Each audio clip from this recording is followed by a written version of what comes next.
Добро вечер во емисијата 360 степени на Алсат. Еве ги темите за ова издание. Каква полза има државата од конфискуваниот имот на Мјалков кој е под хипотека кај банките? Ви направил споредба со случајот Сејат Кочан. Агенцијата не може ништо да продава доколку истиот движен или недвижен имот не е чист. Значи, попадна логика, кој би се јавил да купува нешто што не е чисто? Без многу помпа, за прв пат, неодамна објавен извештај за работата на домашната канцеларија за контакт со Европравда, кој открива каде напредува, но и каде потврла Северна Македонија во борбата со меѓународниот криминал. Звонен тендрове, трети деди, парашиген, тендерповен, дујдери тре, гаражи на каде. Невидма вон, тречине джажет град уктијенете тов прто контролуар, врикујан гаражет на кате, дезидија пр парким на ќутет. Време е за нов гроздобер во Тиквешкиот регион, а на дел од лозарите се уште не им е исплатена ланската берба. Јас бев како нив, тоа во мене створи еден револт и почнав да си го преработувам сопственото производство. Реклами па најавените стории. Бидете на Алсат.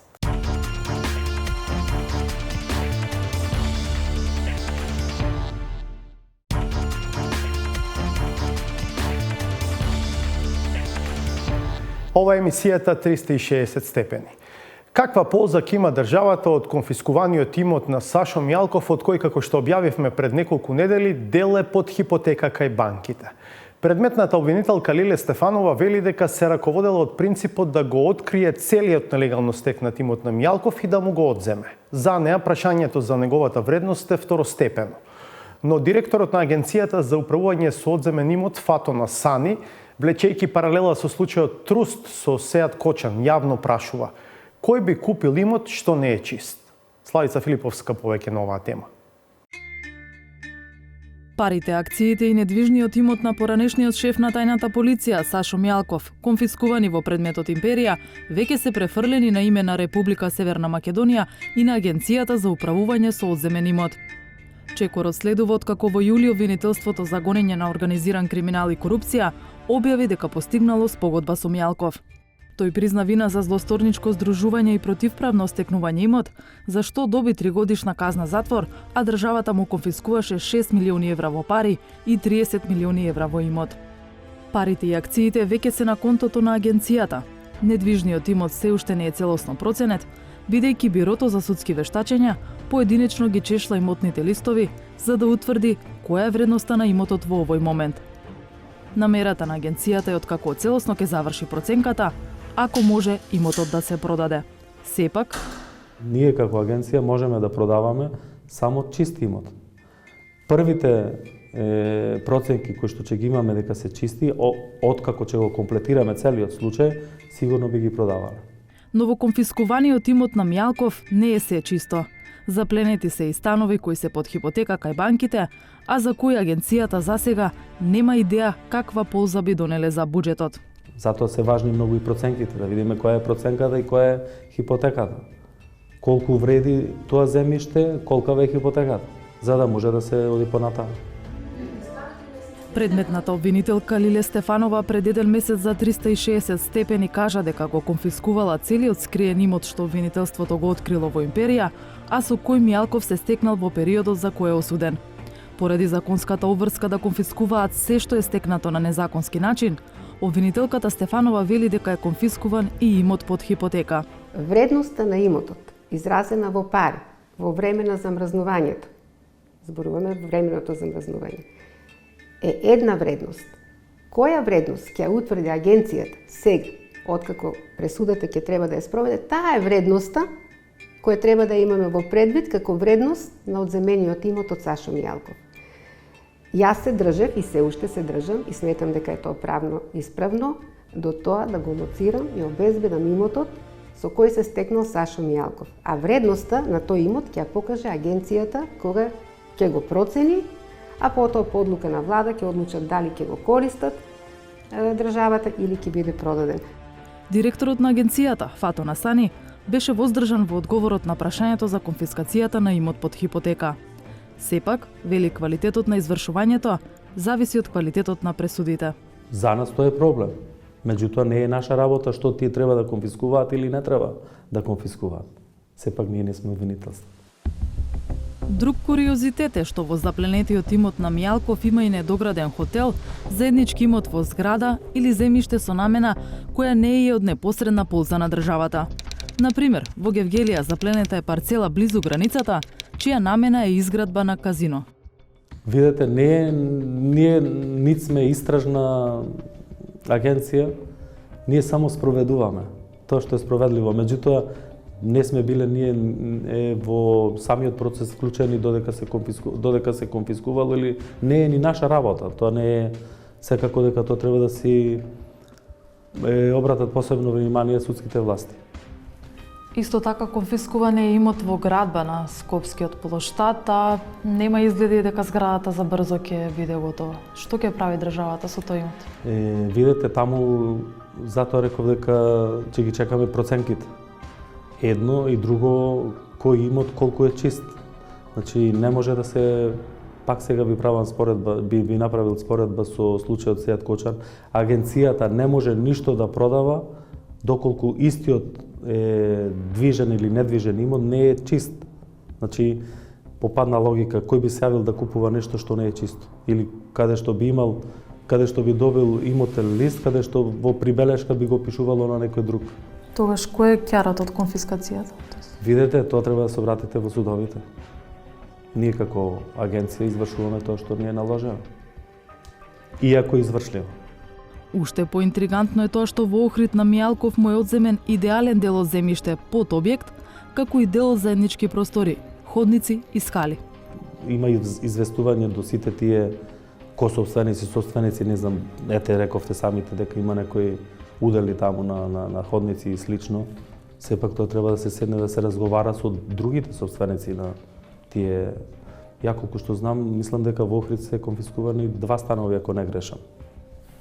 Но на негово име стојат и скали и придружни простори. Да, меѓутоа, како кажав, ние сме агенција во процесот конфискација, последната алка и која што го извршува тоа. И затоа на крај ќе има известување и до јавноста, и до владата што е извршливо, што не е извршливо. Сашо Мијалков веќе ја ослужува 3-годишната казна затвор за предметот Империја. Така барем беше известена јавноста. Пред да биде упатен на издржување на казната, тој ја смени адресата на живење од Скопје во Охрид, што му овозможи да оди во затворот во Струга, кој е од отворен тип. Пред тој затвор дежуравме неколку дена поред на почетокот на септември, но не го забележавме Мијалков ниту да влезе, ниту да излезе од установата чии станари најчесто доаѓаат само да преспијат. Независно од тоа, планот на агенцијата е неговиот конфискуван имот веќе до нова година да почне да се продава. Парите ќе одат во државната каса. Ние имаме константно продажби на недвижнини, меѓутоа еве Сашо Мијалков, предметот на Сашо Мијалков сигурно би бил скоро. Мислам дека за недела-две ние би биле комплетирани со проценките на недвижниот имот. Би биле комплетирани со тоа што е чисто, што не е чисто. Бија известиле влада со една информација што е спроведено од наша страна околу тој случај. И сега, ако сме почеток на октомври, да речем дека можеби во ноември или во декември веќе би се случувале продажби на истиот. Зошто да не? Без многу помпа, за прв пат, неодамна објавен извештај за работата на домашната канцеларија за контакт со Европравда, кој открива каде напредува, но и каде потврла Северна Македонија во борбата со меѓународниот криминал. Zvonit tjendrale 30 parashijen tëndërtohen 2-3 garaje në kate. Një vit më vonë, treçinë e 60 gradu kthye në Tetov për të kontrolluar driku janë garazhet në kate dhe zgjidhja për parkim në qytet.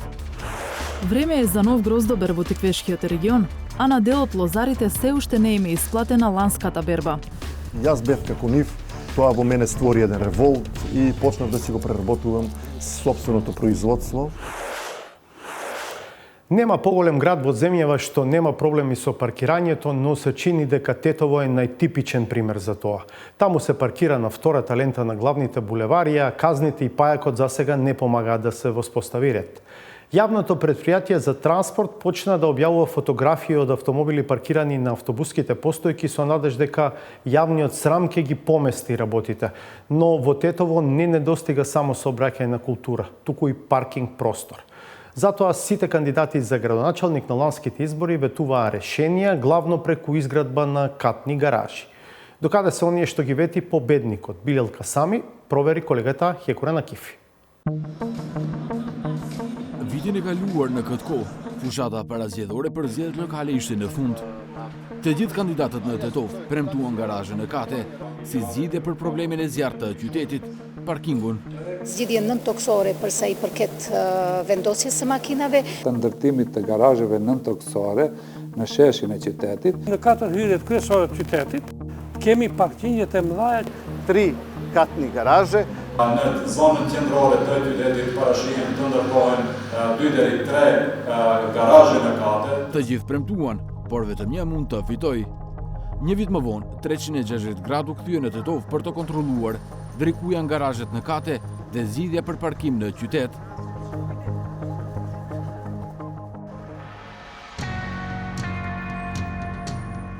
Rrëmuja në trafikun e Tetovës sot duket njësoj si vitin e kaluar. Rrath të gjata në bulevardet kryesore, të shkaktuara kryesisht nga automjetet e shumë të parkuara dhe në korsinë e dytë të bulevardeve. Pushteti lokal po përpiqet të krijojë hapësira të reja parkimi, por tani për tani vetëm të këshënuar sipërfaqet e hapësirave publike. Në rrugën 120 afër tregut, për shembull, u vizatuan hapësira parkimi, gjysma në trotuar, gjysma në rrugë. Këto që nuk është mirë kanë ngushtuar mendoj vendin ku ecin udhëtarët. Këtu nuk ka vend edhe për vetura edhe për mandej edhe frekvenca e madhe këtu qytetarëve që lëvizin bashkë këtë vetë këtu është tregu I gjelbërt dhe nuk do ishte mirë të figurojnë të makina këtu. Do të kenë parking të veçantë. Juve si qytetar, a ju pengon që në trotuar ka edhe të parkuar vetura dhe lëvizin njerëz? Normal se pengon, po kushtet janë të atilla, me njerë nuk mund të rregullohen. Në këtë pjesë të qytetit, ndodhet edhe selia e shoqatës së pensionistëve të Tetovës. Parkingu u ka krijuar problem shtesë. Probleme plot. Problem vish, nuk mundesh të ofrohesh afër. Tu ke shitësi që shesi, tu ke parkingje me pagesë kanë vu. Tu nuk mundesh të ofrohesh afër kësaj, detirohesh të shkosh dikun tjetër ta parkosh. Qa kishni dashur ju si shoqatë e pensionistëve? Neve si shoqatë e pensionistëve kishim dashur barem këto një 3-4 parkinget I kemi të lira, të shkruhet për shoqatën e pensionistëve. Nga sektori për punë të brendshme Tetov, thonë se kanë dhënë pëlqimin që një pjesë e rrugës në rrugën 120 të shënohet si parkim zonal, por shtojnë se gjatë inspektimit të punimeve kanë hasur në probleme që komunat duhet I rregullojë. Po deri tani sa I përket pjesën e shitësve ambulant, të cilët kanë qëndruar një kohë të gjatë në atë pjesë në pjesët e trotuareve, pra janë larguar, është liruar pjesa e trotuareve për qarkullim të lirshëm të këmbësorëve, ka mendur manken dhe pjesa e parkimit, mënyrës së parkimit në mënyrë të pjertë, është kërkuar që pjesa ku do të parkohen veturat të jetë në formë horizontale dhe jo të pjerët dhe të dihet linja kufizuese në mes vend parkimit dhe trotuarit.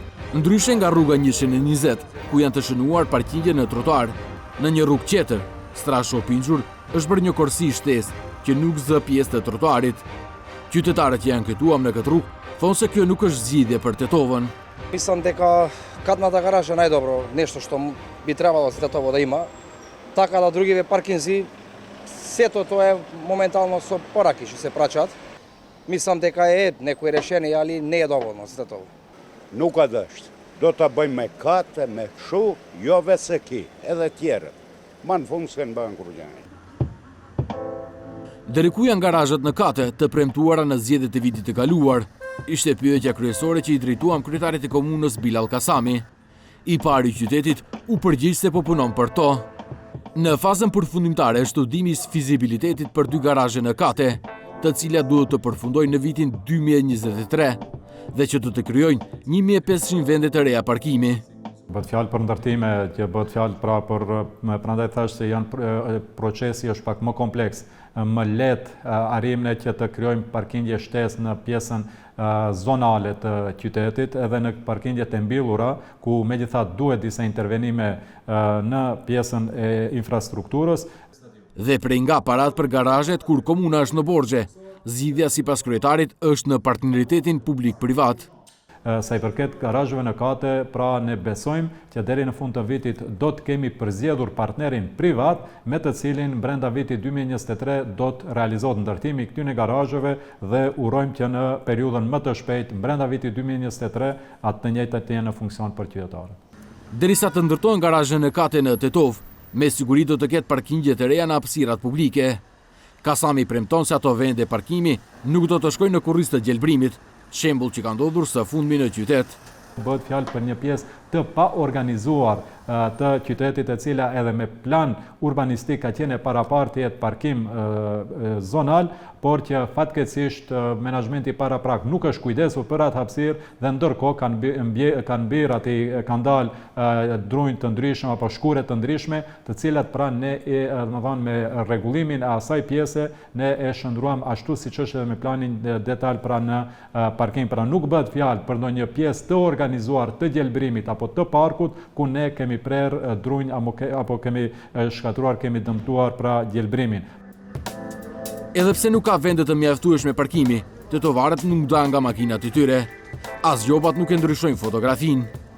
Muajin e kaluar janë shkruar 266 gjoba për parkim të paligjshëm. Vetëm një vështrim në rrugët kryesore në Tetov tregon se mund të shkruhen kaq shumë gjoba vetëm në një ditë, por sa është e drejtë kur nuk ka ku të parkosh.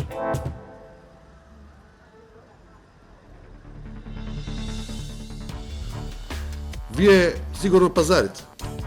Во маркетиве се фриждерите и случајците, од најелитните маркети па до учајните. Ние сме у ладна војна, бе.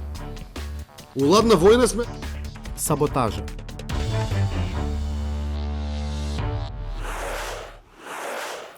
Северна Македонија е втори извозник на вино во регионот, но проблемите со откупот и цената на грозјето се повторуваат. Поради тоа, се повеќе лозари решаваат да ја земат судбината во своите раце и да отворат мали винарии за да имаат контрола над целокупниот процес на одгледување, берба, обработка и на крајот и продажба. Овој пристап го стимулира и државата.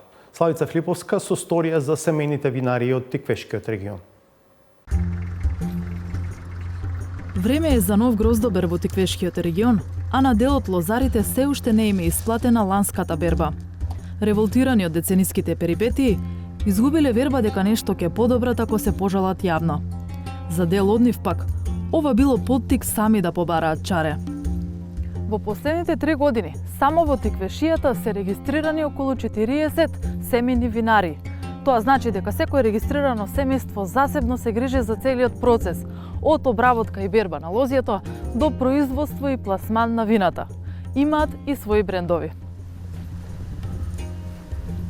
Јас бев како нив пред 5-6 години понижуван од страна на откупувачите, враќан и така да тоа во мене створи еден револт и почнав да си го преработувам сопственото производство и сето грозје си го преработувам. И имам бенефит од оваа работа. Александар Клинчаров основал мала семејна винарија во родното Кавадарци. Во секој агол на дворот има по некое парче опрема за производство на вино. Го мешаме, вичи, при крај сега треба да направиме мацерацијата и да го извлечеме сокот, значи виното. Овие подрумски простории се центарот на производството. Микровинаријата Клинчаров е правена чекор по чекор. Прво се впишале во државниот регистар на производители на вина, а потоа државата добили неповратен грант од 10.000 евра, што придонело да го напуштат застарениот метод на домашно производство. Значи од оној грантот што го добивме, инвестиравме пред се значи во опрема за ладење на виното. Сега ово што го гледате, значи моментално за 2000 литра. Како се лади виното? Да, со чилер, значи на одредена температура, каде што имаме контролирана ферментација и при крај е тивката ферментација, така да за неколку дена ќе дојде и преточувањето на самата темјаника.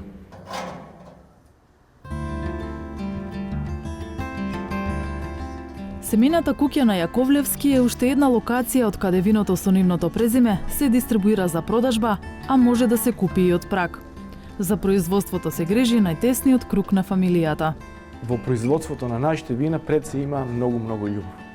Ова е нашата семејна винарија, дел од винаријата, ова се производите кои што ги произведуваме, значи вината, винјак, маджун, Јаковлевски. Да, Јаковлевски. Имаме тука Темјаника, имаме Кове Бјанка, Вранец, Каберне, Лежер, Траминец, познатата автохтона сорта Станушина. Виното се прави во иноксни садови и барик буриња. Температурата во подрумите е контролирана, а при производството се консултираат и со енолози. Младо вино, Темјаника, у процес на стабилизација, а потоа и бистрење. За да пуштиме вино во оптек, има овластени 3 лаборатории во државата и истото вино кое што ние го произведуваме мора да добие одобрение од овластена лабораторија. Значи буквално тој пат го одат и големите винарски визби. Со тоа одобрение фактички ние го пуштаме виното во промет. Со регистрирањето кое е поедноставено со законските измени од 2019 година, олеснета им е продажбата, но и положбата на пазарот. Семените винарии се китат со награди и признанија на домашни и меѓународни надпреварувања. Извозот засега им останува пречка, оти се регистрирани како физички лица, а само правни субјекти може да извезуваат. Но, здружените собственици на мали винарии преговараат со државата да си го отворат патот и кон странскиот пазар. Има комуникација, мислам дека за брзо време треба да го решиме и да го надминиме и тоа. Тоа се некои технички работи кои што треба да се средат, така да се изменат некои подзаконски акти најверојатно, за да можеме и во тој дел да вршиме извоз на вино. Приказната за малите винарии се шири низ Северна Македонија. Во моментов, од 139 регистрирани винарски визби, 71 се мали семејни винари, што е повеќе од половина. Велат дека бизнисот засега им е исплатлив, а како што лобираат за отстранување на тековните пречки, така со лобирање се изборили за почетната позиција. Пратеникот Панчо Минов од Кавадарци е во редовна комуникација со лозарите од Тиквешијата. На негово барање, собраниските служби направиле економска ретроспектива и дошле до следниот податок. 3 буџети наназад, Агенцијата за финансиска поддршка и Министерството за земјоделство преку ставка субвенции и трансфери добивале пари, но не ги потрошиле целосно. Ова му послужило на пратеникот да поднесе амандман на тековниот буџет, со кој побарал неискористените пари да се наменат за семејните винарии. За среќа, амандманот беше прифатен и од предлагачот.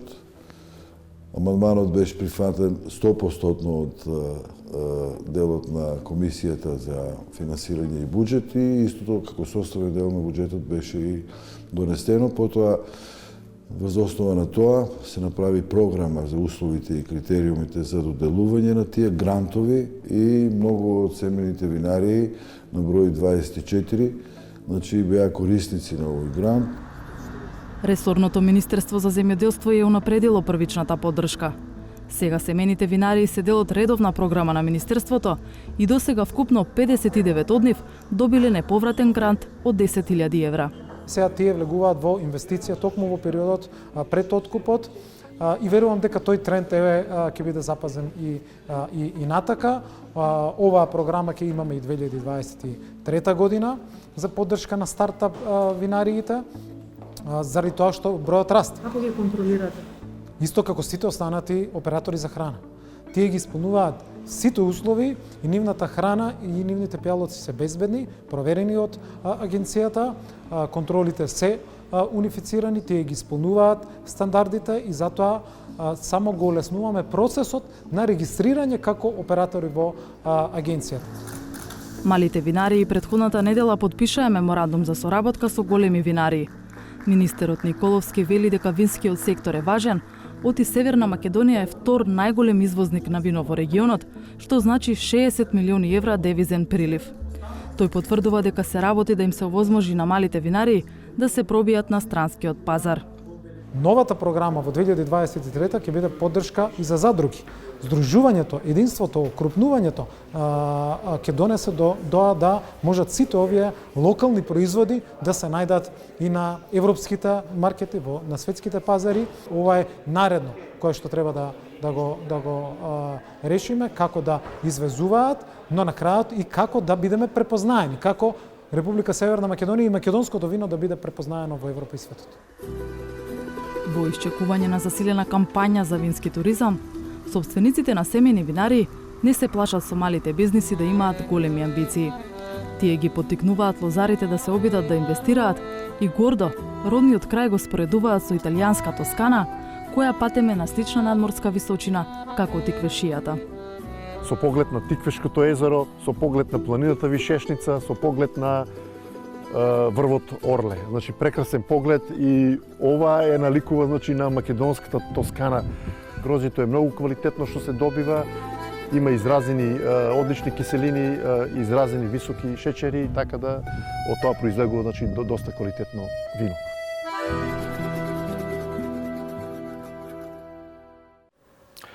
Одделението за меѓународна соработка во јавното обвинителство на Република Северна Македонија не ја есапи канцеларијата во истата институција, чија задача е да одговара на барањата и прашањата од Европравда, поточно јавните обвинителства на земјите членки на ЕУ и трети земји. Ова е една од серијата забелешки во првиот јавно објавен извештај што се однесува на комуникацијата меѓу земјава и Европравда. Подетално од Александар Димитриевски. Лани македонската полиција уапсе 48 државјани на Тајван. Некој од нив под присила, некој на своја добра волја.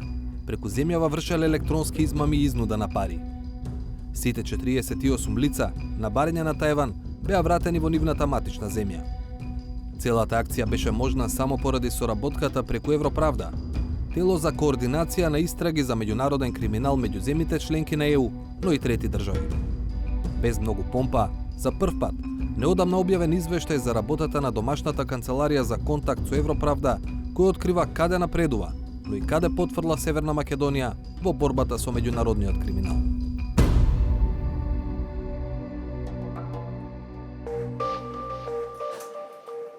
Во средината на септември, на интернет страницата на јавното обвинителство се појави полугодишен извештај за функционирањето на канцеларијата за врски на земјава со Европравда. Документите од ваков тип вообичаено се претерано формални, исплакнати од содржина. Но не и овој извештај. Освен пофалба за се што е направено, има и јасна критика што не чини. Уште на почетокот на извештајот, јавниот обвинител за врска со Европравда, Ленче Ристоска, пишува дека целата нејзина комуникација со странство се одвивала по електронски пат, а таа немала интернет во нејзината канцеларија.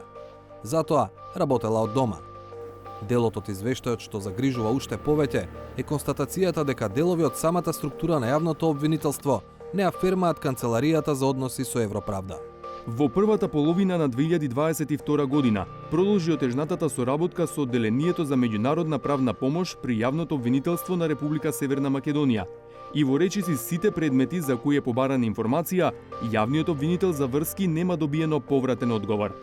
Воедно до јавниот обвинител за врски од страна на јавното обвинителство на Република Северна Македонија, иако се побарани, сепак не се доставени податоци за броевите под кои предметите се заведени во јавното обвинителство на Република Северна Македонија, како и податоци на кои надлежни национални органи предметите се проследени на натамошно постапување. Посоченото Одделение за меѓународна помош во јавното обвинителство на Република Северна Македонија го води јавната обвинителка Анита Тополова Исајловска. Таа беше избрана во Републичкото јавно обвинителство во времето на Марко Зврлевски, само една недела откако незиниот сопруг, Илија Исајловски, стана заменик министер за надворешни работи во владата на Емил Димитриев. На прашањата зошто одделението не одговара на барањата на канцеларијата за контакт со Европравда, од обвинителството одговорија: Целта на овие извештаи е токму да се детектираат потенцијалните проблеми во функционирањето и да се изнајдат начини за нивно надминување во иднина. Со таа цел, јавниот обвинител на Република Северна Македонија ќе даде насоки за подобрување на каналите за комуникација меѓу Канцеларијата за врски на Република Северна Македонија во Европравда и Одделението за меѓународна соработка при јавното обвинителство. Исто така се бараат решенија и за подобрување на материјалните и просторните услови на канцеларијата, за чие функционирање редовно се обезбедуваат средства од буџетот на јавното обвинителство. За разлика од комуникацијата со Исајловска, во извештајот позитивно е оценета соработката со Одделението за меѓународна соработка на Министерството за правда, но не е се розово кај исполнувањето на другите обврски на владата.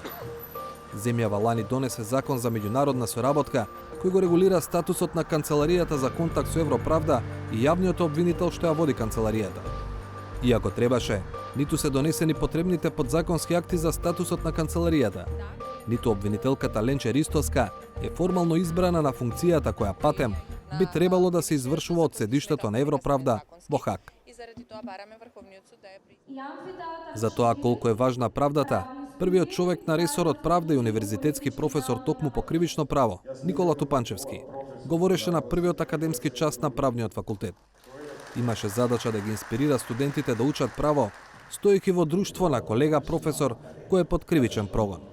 Бидете убедени дека правниот факултет Јустинијан I остава трага. По протоколарниот дел, разговаравме со министерот Тупанчевски за извештајот за соработката со Европравда. Прво го прашавме, зошто не се донесени подзаконските акти од Законот за меѓународна соработка.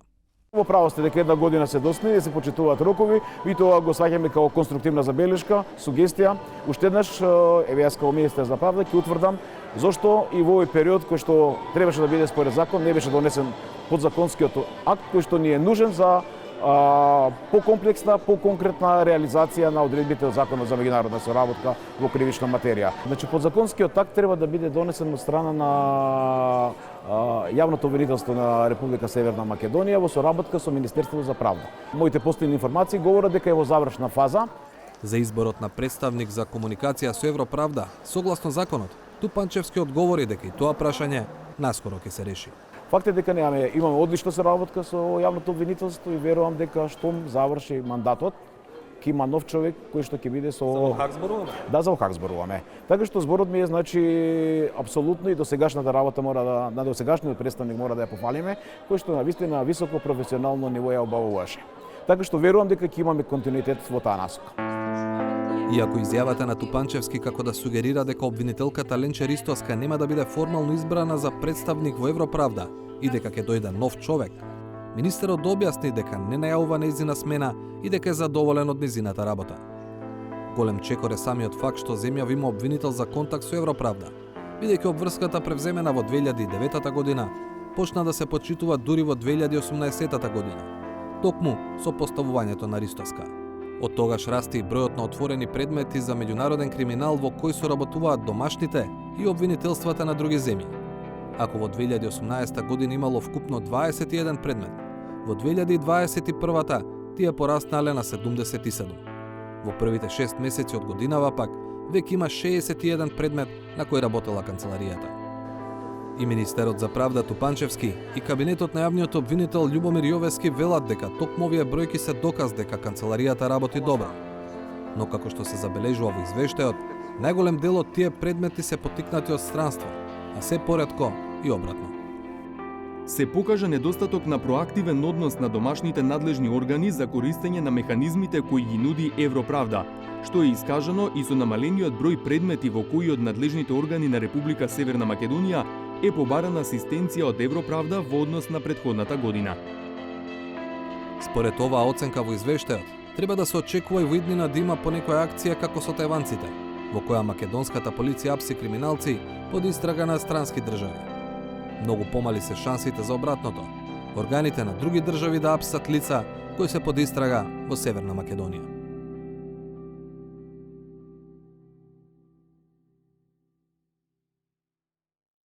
Во вообичаената динамика на емисијата 360 степени следува уште една пауза за реклами, а по неа ве поканувам да ја одгледаме новата саботажа. Вие сигурно пазарите. Во маркетите се фриждерите исклучени сите. Од најелитните маркети па до учајните. Ние сме у ладна војна, бе. У ладна војна сме. Саботажа.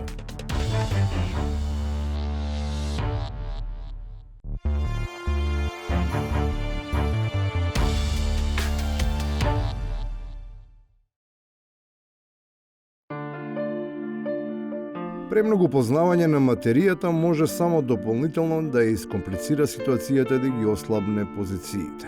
Тут смут со објаснувањето дека не била окупирана држава со сите нишани туку некоја подрачје под туѓа власт е само аргумент кој оди во прилог на администраторските тези.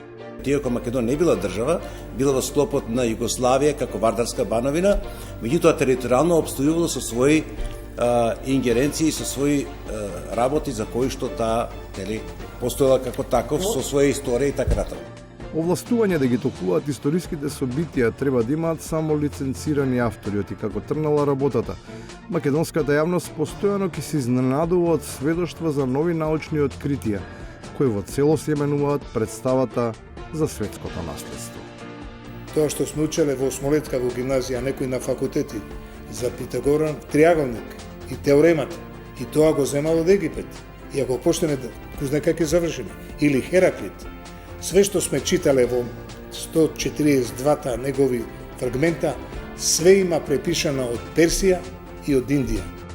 Од историја кон реалност, во неинтересна политичка еволуција која можеби навестува блискост и можност за соработка на еден од лидерите на опозицијата во најава со сегменти од владеачката гарнитура. Оти само така може да се протолкува неговата усогласеност во ставовите за одредени членови на владата со позициите на актуелната огнена група. И добивам чувство дека е многу повеќе министер за надворешни работи на Албанија и на Косово, отколку што е министер за надворешни работи на Македонија. И мене лично тоа како граѓанин првенствено ме фрустрира, бидејќи тој е и мој министер за надворешни работи. Првиот човек на Гром пак продолжува да се фрустрира од предводникот на довчерашниот коалициски партнер. Политичката битка добива нова динамика во која и јавно почнуваат да се испраќаат приватни пораки. Не можел да ме поддржува во моите заложби за бетонизација на Карпуш. Видите како лицемерие. Абе, Кристијан, кој сакаше да гради 28 катница? Ја или ти со Икецот? Сакавте да градите или не кевте да градите? Може би затоа вистинската енигма за потребата да се стаса до моќ и власт е расчистена. Само вештите луѓе можат јасно да видат што се гледа во очите на крокодилите од политичкото мочуриште. Сите трчат да бидат у влада, за да едните за да крадат, другите да не се открие да сега краделе до сега. И на крајот, легендата на политичката реторичка мисла и пркоси на реалност, а според неговата детална анализа, во светот не се случува вистински оружен конфликт. Вие сигурно пазарите. Во маркетите се фриждерите и случајците. Од најелитните маркети па до учајните. Ние сме у ладна војна, бе. У ладна војна сме. Добро е што ладилниците престанаа да работат. Тоа барем ќе ја стопи информацијата која сите власти веќе 30 и кусур години ја држат под мраз. Дека студената војна заврши со падот на Берлинскиот зид, а Македонија веќе не е дел од СФРЈ. Сите содржини објавени во ово издание на 360 степени се достапни на веб страницата 360stepeni.mk. Таму ќе пронајдете и многу други информации. Ви благодарам што бевте со нас. Се гледаме повторно в петок од 22 на Алсат, следуваат вести. Пријатно!